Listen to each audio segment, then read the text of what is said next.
Good morning, students. Today I shall discuss on an essay, a funeral, which has been written by E.V. Lucas. It has been prescribed for the syllabus of semester 6 students under paper 13. The essay, A Funeral, is a classic essay that promises of a personal touch given by its author, E.V. Lucas. Lucas is such a prolific writer that he entices his readers to want for more. He sticks to what he has to say and does not blow things out of proportion.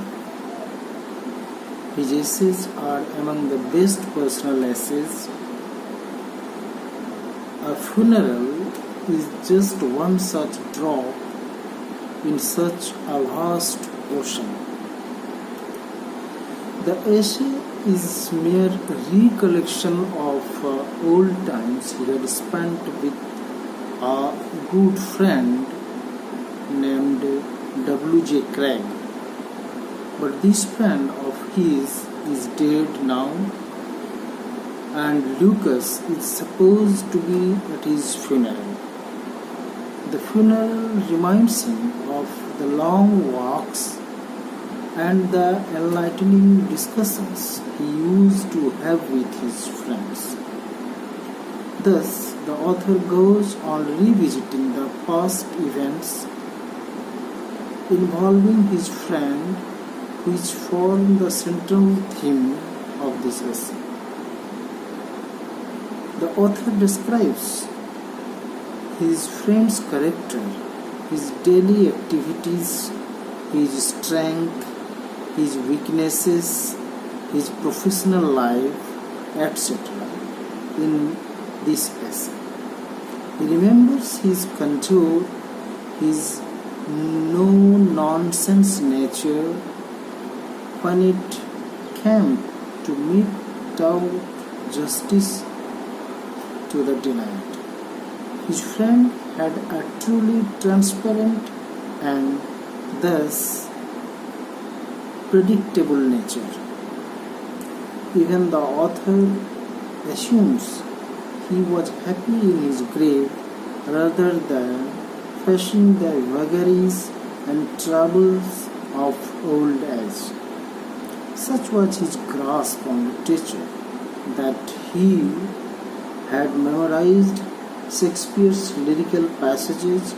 Wordsworth's and Keats were also his strengths.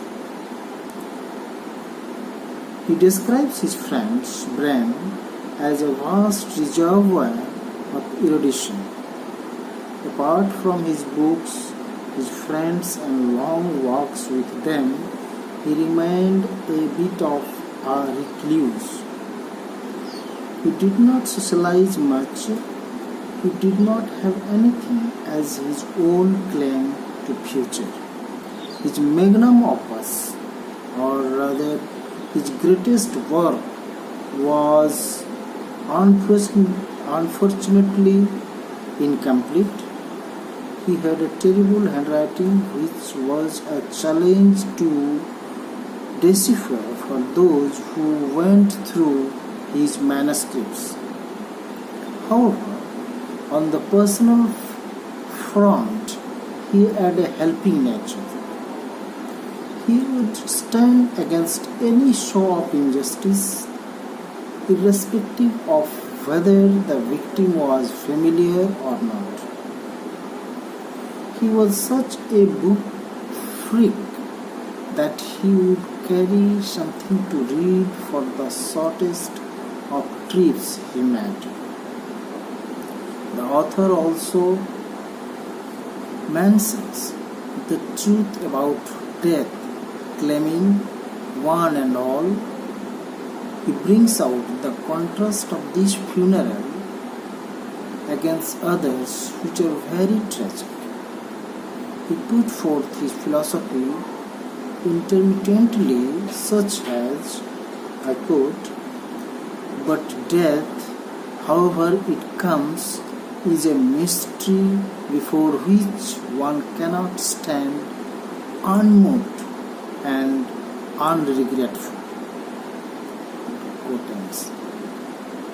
Another excerpt: "Say what one will of immortality is part of the sting of death, part of the victory of the grave, which St. Paul denied with such magnificent irony." The author also narrates the proceedings of the funeral in a humorous way, which is an added feature of this essay. Lucas's narrative style is simple and as lucid as crystal. He provides an apt and concise description of whatever he has to say in his essays. But he still manages to keep the reader occupied for long. He is very frank in his essays. He describes the funeral as he himself had seen, neither bringing out its flaws nor decorating it too much. He clearly admits the funeral not being an ordinary show of emotions felt at the realization of an irreparable loss. He chooses a simple language to exhibit his friend's character and qualities. He seldom repeats himself, nor does he overdo it. The hint of humor his text contains makes his essays more attractive. His subdued humor is evident in his essays. There is one example which I have taken from his essay, A Funeral.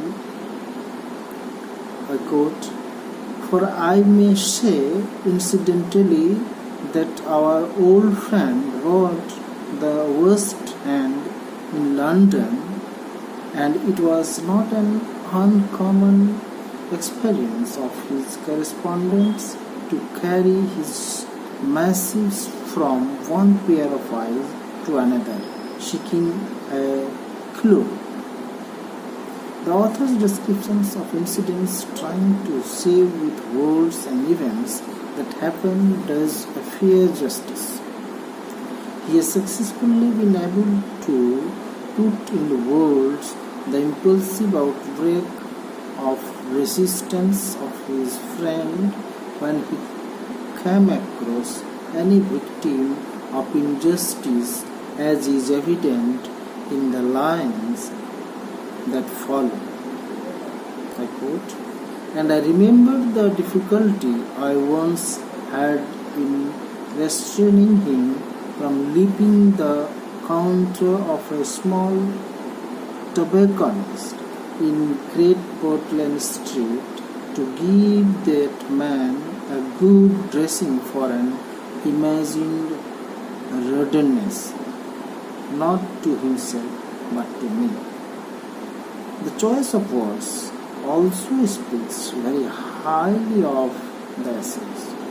Thus, all in all, the essay is a recollection of sorts for the author, but does wonder for the student of literature. One can clearly identify the reason why Lucas is hailed as one of the greatest essayists to have walked the path of English literature.